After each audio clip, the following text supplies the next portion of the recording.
എല്ലാവർക്കും നമസ്കാരം. ഇപ്പോൾ മേടക്കൂറിൽ സഞ്ചരിച്ചുകൊണ്ടിരിക്കുന്ന വ്യാഴം 2024 മെയ് മാസം 1-ാം തീയതി ഇടവക്കൂറിലേക്ക് മാറാൻ പോവുകയാണ്.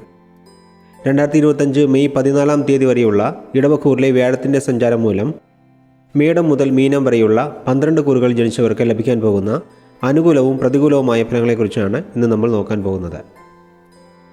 രാശിഫലങ്ങൾ പൊതുഫലങ്ങളാണ്. ജാതകരീതി നടക്കുന്ന ദശാപഹാര ഫലങ്ങൾക്കനുസരിച്ച് ഇതിൽ മാറ്റങ്ങൾ ഉണ്ടാകും എന്നുള്ള കാര്യത്തെ ഒരിക്കൽ കൂടി ഓർമ്മിപ്പിച്ചുകൊള്ളുന്നു. ശരി, എന്നാൽ നമുക്കിനി വ്യാഴമാൻ്റെ ഫലങ്ങളിലേക്ക് കടക്കാം.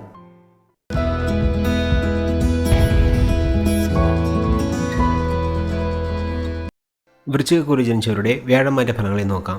ഇതുവരെ 6-ൽ സഞ്ചരിച്ചുകൊണ്ടിരുന്ന വ്യാഴം 2024 മെയ് 1-ാം തീയതി 7-ാം ഭാവത്തിലേക്ക് മാറുന്നതോടെ വ്യാഴത്തിൻ്റെ 6-ാം ഭാവ സഞ്ചാരം മൂലം വൃശ്ചികക്കൂറിൽ ജനിച്ച പലർക്കും ഉണ്ടായിരുന്ന ആരോഗ്യ പ്രശ്നങ്ങൾ, ശത്രുശല്യം, പണം കൊടുക്കൽ വാങ്ങൽ പോലുള്ള കാര്യങ്ങളിൽ ഉണ്ടായിരുന്ന പ്രശ്നങ്ങൾ, ഇതുപോലുള്ള എല്ലാ പ്രശ്നങ്ങളും മാറുകയും ഇനി മുതൽ മനസ്സമാധാനത്തോടുകൂടി ജീവിക്കാൻ സാധിക്കുന്നതുമാണ്. സുഖ സൗകര്യങ്ങളും വരുമാനവും അധികരിക്കും. വീട്ടിൽ സന്തോഷകരമായ അന്തരീക്ഷം നിലനിൽക്കും. ആത്മവിശ്വാസത്തോടെ പ്രവർത്തിക്കാനും നേട്ടങ്ങൾ കൈവരിക്കുവാനും സാധിക്കും. അധികാര സ്ഥാനങ്ങളിലുള്ളവർ നിങ്ങളെ സഹായിക്കാൻ സന്നദ്ധത പ്രകടിപ്പിക്കും. വിദ്യാർത്ഥികളുടെ ഓർമ്മശക്തി വർദ്ധിക്കുകയും അതിനാൽ പരീക്ഷകളിൽ മികച്ച വിജയം നേടാൻ സാധിക്കുന്നതുമാണ്.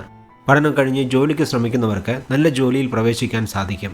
ജോലിസ്ഥലത്ത് മേലുദ്യോഗസ്ഥരുമായി നിലനിന്നിരുന്ന പ്രശ്നങ്ങൾ ഇനി മാറും. പ്രതീക്ഷിച്ച സ്ഥാനക്കയറ്റവും ശമ്പള വർധനയും ലഭിക്കും. വിദേശത്തു നിന്നും നല്ല അവസരങ്ങൾ തേടിയെത്തും. നഷ്ടപ്പെട്ട പദവികൾ വീണ്ടെടുക്കാൻ സാധിക്കും. കലാകാരന്മാർക്ക് നല്ല അവസരങ്ങൾ ലഭിക്കും. ബിസിനസ് വിപുലീകരണത്തിന് ബാങ്ക് വായ്പകൾ ലഭ്യമാകും. സംയുക്ത സംരംഭങ്ങളിലെ പ്രശ്നങ്ങൾ പരിഹരിക്കുവാൻ സാധിക്കും. പഴയ കുടിശ്ശിക വന്നു ചേരും.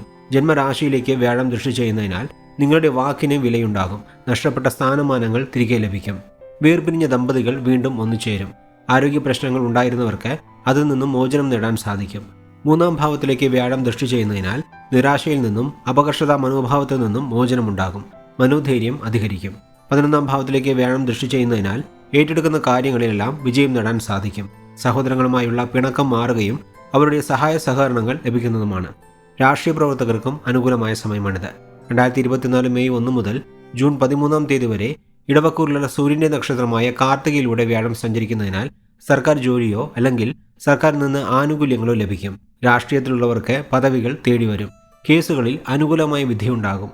വിവാഹബന്ധം ഏർപ്പെടുത്തിയവർക്ക് പുനർവിവാഹത്തിനുള്ള യോഗമുണ്ടാകും. വരാൻ പോകുന്ന ഒരു വർഷക്കാലത്തിനുള്ളിൽ 2 പ്രാവശ്യം രോഹിണിയിൽ വ്യാഴം സഞ്ചരിക്കുന്നുണ്ട്. അതിൽ ജൂൺ 13 മുതൽ ഓഗസ്റ്റ് 20 വരെ നേർഗതിയിലും പിന്നീട് നവംബർ അവസാനം മുതൽ 2025 ഏപ്രിൽ വരെ വക്രഗതിയിലുമാണ് വ്യാഴം സഞ്ചരിക്കുന്നത്. ഈ സമയത്ത് വരുമാനം അധികരിക്കും. ചികിത്സാ ചെലവുകൾ കുറയും. 2024 ഓഗസ്റ്റ് 20 മുതൽ നവംബർ 28 വരെ ചൊവ്വയുടെ നക്ഷത്രമായ മകയിരത്തിലൂടെ വ്യാഴം സഞ്ചരിക്കുന്നതിനാൽ വസ്തുവകകൾ വാങ്ങാൻ യോഗമുണ്ടാകും. സ്ഥാനമാനങ്ങളും വന്നുചേരും.